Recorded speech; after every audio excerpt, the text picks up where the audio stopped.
Здравствуйте! Вы смотрите обзор чрезвычайных происшествий в студии Юрий Осипов. В Ленском районе возбудили уголовное дело о служебном подлоге. Прокуратура Ленского района провела проверку соблюдения законодательства о контрактной системе в сфере закупок товаров, работ и услуг для обеспечения муниципальных нужд. Установлено, что между администрацией поселка Витим и одним из индивидуальных предпринимателей заключен муниципальный контракт на выполнение работ по ремонту фундамента многоквартирного жилого дома в поселке. Сумма контракта составила свыше 2 миллионов рублей. Стороны подписали акты приемки выполненных работ, на основании которых предпринимателю произвели полную оплату по заключенному контракту. Проверка же выявила, что работы по ремонту фундамента многоквартирного дома выполнены не в полном объеме.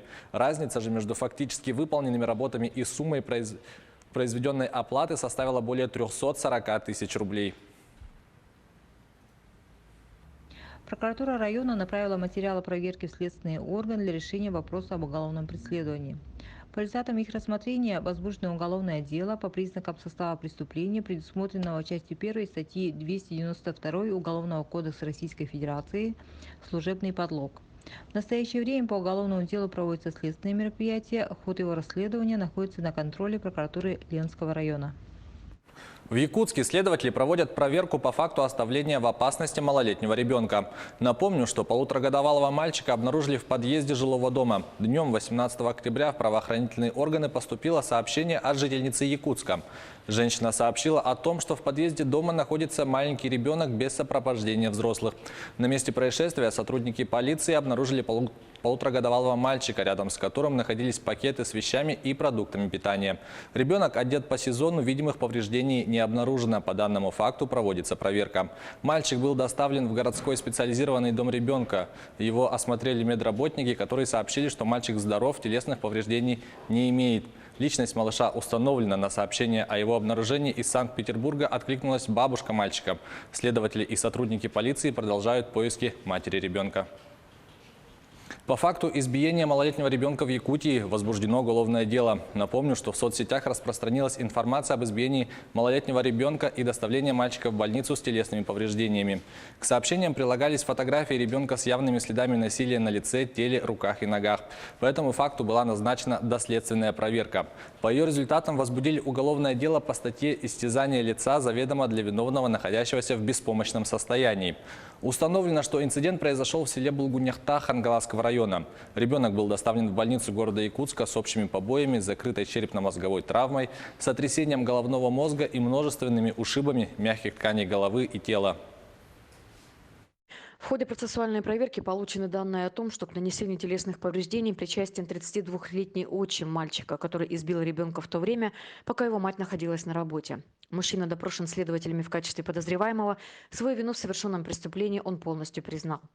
В настоящее время состояние здоровья мальчика вне опасности. Медики готовят его к выписке из больницы. Первоначально проверку данного факта осуществляли сотрудники полиции.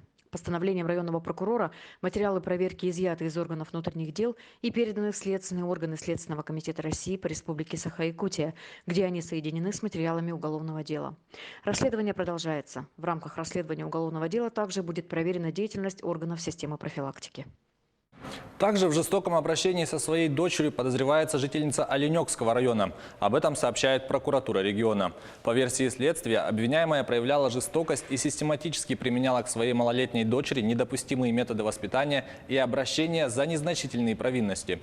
Органы предварительного расследования установили не менее 10 отдельных фактов жестокого обращения, согласно которым обвиняемая, в частности, избивала свою малолетнюю дочь, дергала за волосы и толкала. Сейчас уголовное дело направлено в суд. Ребенка у нерадивой матери отобрали, и органы опеки приняли меры к ограничению ее в родительских правах.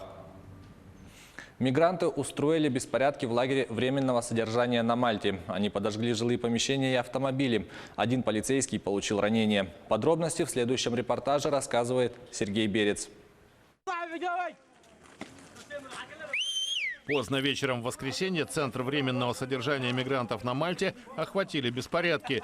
Участники волнений, причина которых устанавливается, подожгли бывшие казармы британской армии в Хальфаре и несколько автомобилей, швыряли камни в сотрудников учреждения. Взбунтовавшиеся мигранты захватили часть территории лагеря, расположенного в 13 километрах к югу от Ла-Валетты. По информации местной полиции, ситуацию удалось взять под контроль около 4 часов утра в понедельник. Один сотрудник получил легкое ранение. Пожарные потушили здания и машины. Расположенные на Мальте центры временного содержания людей, пытающихся пересечь Средиземное море и нелегально попасть в Европу, функционируют на пределе возможностей. В конце сентября несколько стран ЕС согласовали план по приему и размещению лиц, стремящихся получить убежище на континенте. За это время только на Мальту прибыли сотни потенциальных переселенцев. Они, а также представители гуманитарных организаций, жалуются на плохие условия жизни в палаточных городках и других местах, где мигранты дожидаются решения своей участи. Это была рубрика «Чрезвычайные происшествия». Берегите себя и до встречи в эфире.